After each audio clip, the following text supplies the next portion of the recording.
Right now, across the planet, human beings are drinking more than 2 billion cups of coffee a day. It is the fuel of the modern world. It is the first thing many of us reach for in the morning and the thing that gets us through the afternoon. It runs offices, hospitals, night shifts, and armies. An enormous share of everything that gets done on this planet gets done by people quietly powered by a hot, bitter drink made from a roasted seed. And we treat it as the most ordinary thing imaginable, a paper cup, a $2 habit, background noise to a busy life. But coffee was not always ordinary. It was once so powerful and so feared that rulers tried to ban it on pain of death. It was condemned as an intoxicant and very nearly outlawed by the church. The places where people gathered to drink it were shut down as dangerous because they had a habit of turning into the birthplaces of revolutions. And behind the smooth story of cafe culture and cozy mornings lies something much darker. Because to feed the world's growing thirst, coffee was planted across the tropics on plantations worked by enslaved people in numbers and conditions that helped build and helped destroy entire nations. This is the history of coffee, the drink that kept mystics awake, that fueled the Enlightenment, that toppled governments, and that was grown for a long and terrible period in chains. And almost none of it is on the cup. The story begins, as far as anyone can tell, in the highlands of Ethiopia. There is a legend, and like most origin legends, it is probably too neat to be true, but it is worth telling. A goat herd named Kaldi, the story goes, noticed that his goats became strangely energetic, almost dancing, after eating the bright red cherries of a certain wild shrub. Curious, he tried the cherries himself, felt the same jolt of energy, and coffee was discovered. Whatever really happened, we know that the coffee plant grew wild in the forests of the region once known as Kaffa, and that is very likely where the plant gets its name. For a long time it was not brewed as a drink at all. People ate the cherries or ground the beans with fat into a kind of energy bar or made a light tea from the leaves. At some point, the plant crossed the narrow strip of sea into Yemen on the southern edge of the Arabian Peninsula. And it was there, more than 500 years ago, that coffee became the drink we would recognize. The beans were roasted, ground, and brewed into a dark, hot, bitter liquid. The people who first embraced it were Sufi mystics. For them, coffee was not a casual pleasure. It was a tool. The drink kept them awake and alert through long nights of prayer and devotion, allowing them to keep their vigil when the body wanted only to sleep, and it spread through their religious networks as something close to sacred. The very word we use, coffee, most likely descends through the Turkish and the Arabic word kahwa, a term that had once been used for wine, now attached to this dark drink that could lift the mind without dulling it. There is something worth pausing on here. Long before anyone spoke of productivity or caffeine or the working day, human beings had found a plant that pushed back the edges of sleep, and the first thing they did with it was pray longer. Every function coffee would later serve, for scholars, for soldiers, for office workers, is really a version of that same original bargain. More waking hours, bought from a seed. From Yemen, coffee flowed out into the wider Islamic world through the great port of Mocha, a name that would become attached to the drink itself. For a time, Yemen held a near-total monopoly on the coffee trade, and it guarded that monopoly fiercely. Beans leaving the country were treated, boiled, or partly roasted, so that they could be brewed, but never planted. As long as no fertile seed escaped, the source of the world's coffee stayed in Yemeni hands. But a drink this powerful does not stay in one place for long. And as coffee moved north and west into the heart of the great empires, it began to cause trouble. Wherever coffee went, a new kind of place appeared alongside it. The coffee house. Across the Islamic world, in Mecca, in Cairo, in Istanbul, coffee houses became somewhere people had never really had before, Not a home, not a place of worship, but a public space where anyone could sit for the price of a cup and talk. They played music, discussed poetry, argued about politics, and traded news. Some called them schools of the wise, and that, to the people in charge, was exactly the problem. Rulers looked at these rooms full of men talking freely, out of sight of the authorities, and they saw danger. In Mecca, in the early 1500s, a governor tried to ban coffee outright, condemning it as an intoxicant forbidden by religion. Later, an Ottoman sultan is said to have cracked down so hard that drinking coffee could, in theory, cost a person their life. He is reported to have wandered his capital in disguise to catch offenders. None of the bans worked. They never do. Coffee was simply too useful, too popular, and too profitable, and the coffeehouses always came back. Then, in the 1600s, coffee reached Europe, and the whole argument started again. To many Europeans, this dark drink from the Muslim world was suspicious, even satanic. It was called the bitter invention of Satan. According to the story, the matter was settled only when Pope Clement VIII agreed to taste it himself, enjoyed it so much that he is said to have joked it would be a pity to let only the unbelievers have it, and effectively gave it his blessing. With that, the floodgates opened. Coffee houses spread across Europe, and they became engines of a new age. In England, they were nicknamed penny universities because for the price of a cup, you could sit and learn from the conversation. Businessmen, scientists, writers, and philosophers met in them. The ideas of the Enlightenment were argued out over coffee. Entire institutions, including one of the most famous insurance markets in the world, grew directly out of a London coffee house. It is hard to overstate how much was argued into existence over these tables. Composers wrote music in praise of coffee. Philosophers of the Enlightenment treated the coffee house as a second home, a place where a merchant's son and a nobleman might, for once, argue as equals. Newspapers were read aloud and debated. Fortunes and reputations were made and unmade. The sober, buzzing clarity of coffee suited an age that wanted to reason its way to a better world in a way that the older culture of the tavern and the beer mug never could. Coffee had become the drink of the wide-awake mind, but the growing thirst of Europe needed to be fed, and satisfying it would mean taking the plant far from its home and paying for it with something other than money. For as long as Yemen controlled the living coffee plant, the rest of the world was a customer. To become a producer, you first had to steal, and steal they did. The stories are half legend, but the pattern is real.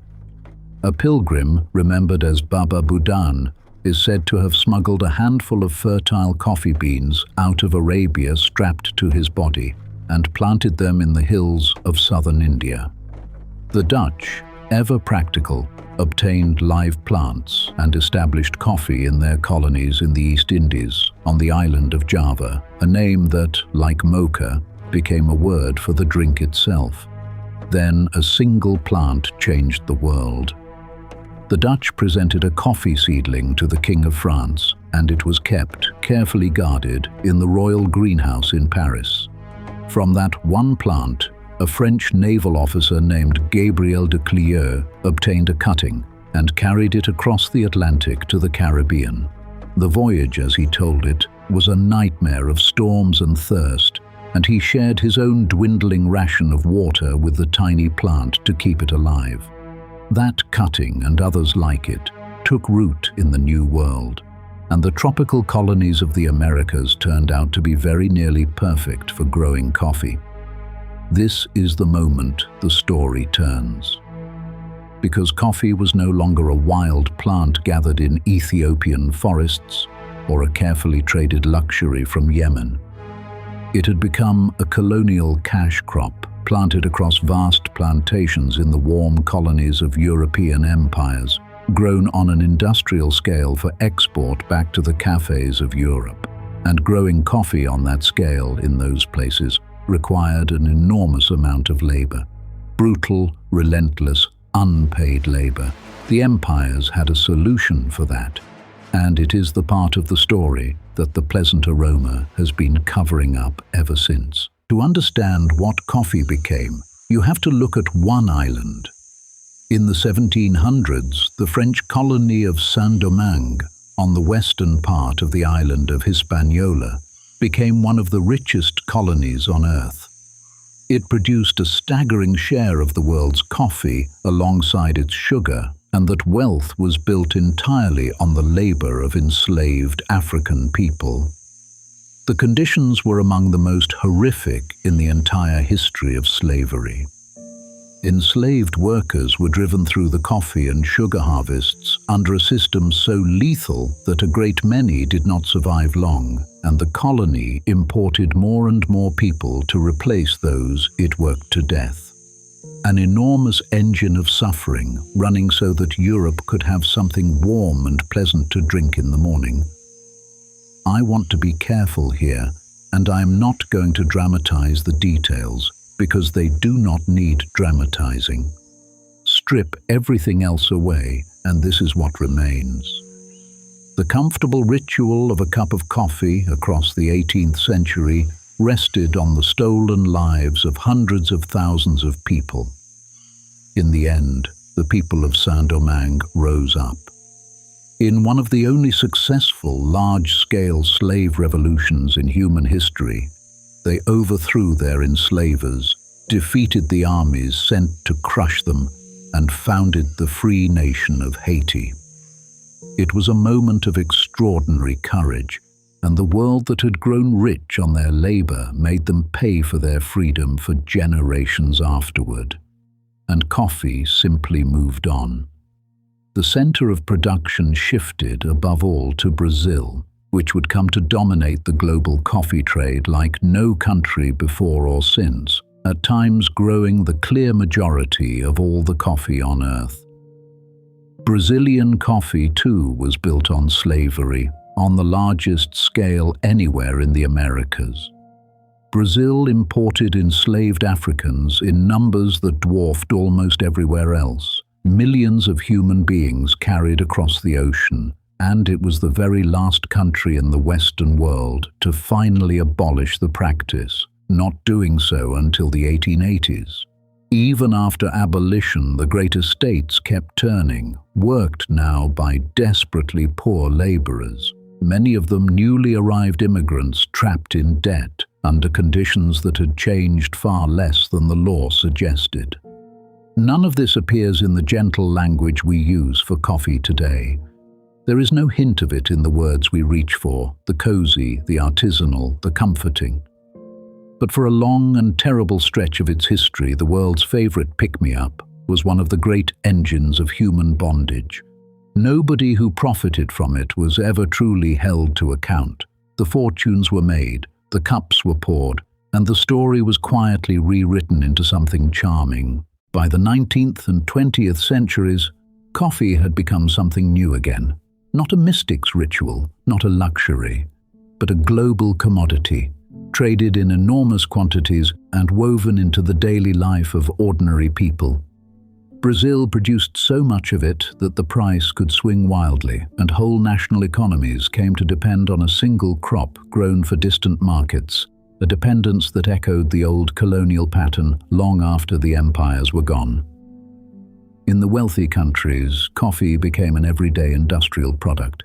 It was canned, ground, and sold by the tin under famous brand names. Instant coffee was invented, and it fed soldiers through world wars. The idea of the coffee break entered the workplace, a small ration of energy built into the rhythm of the working day. Coffee was, once again, quietly powering the labor of an age, just as it had powered the mystics and the Enlightenment before.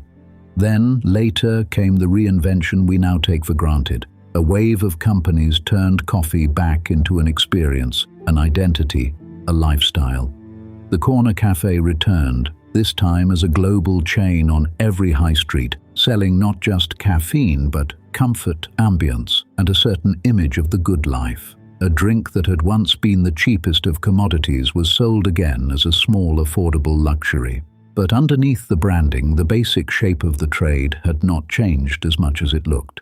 Coffee was still grown in the warm, poorer countries of the world and consumed in the wealthy ones. The people who actually grew the beans, small farmers in the tropics, often earned a tiny fraction of what a single cup sold for thousands of miles away. It was in response to exactly this imbalance that movements like fair trade were born, an attempt to send a little more of the money back to the people at the very start of the chain. Whether it has ever been enough is a question the industry is still arguing about today. So here is where we stand, cup in hand. Coffee is the second most traded commodity many people believe, and whether or not that exact claim holds, its scale is genuinely staggering. Billions of cups a day, millions of farmers whose livelihoods depend on it, an entire modern culture that treats the drink as a basic necessity of getting through life, and it is, quietly, in trouble. The coffee most of us prefer, the Arabica, is a delicate plant. It grows well only in specific bands of altitude and temperature, and as the climate warms, those bands are shrinking. A disease called coffee leaf rust sweeps through plantations and devastates harvests. Scientists warn that a large share of the land currently used to grow coffee could become unsuitable within a few decades. The drink we treat as permanent and cheap may be neither for very much longer. But step back from your cup for a moment, because what you are holding is extraordinary. It is the descendant of a wild shrub from the forests of Ethiopia.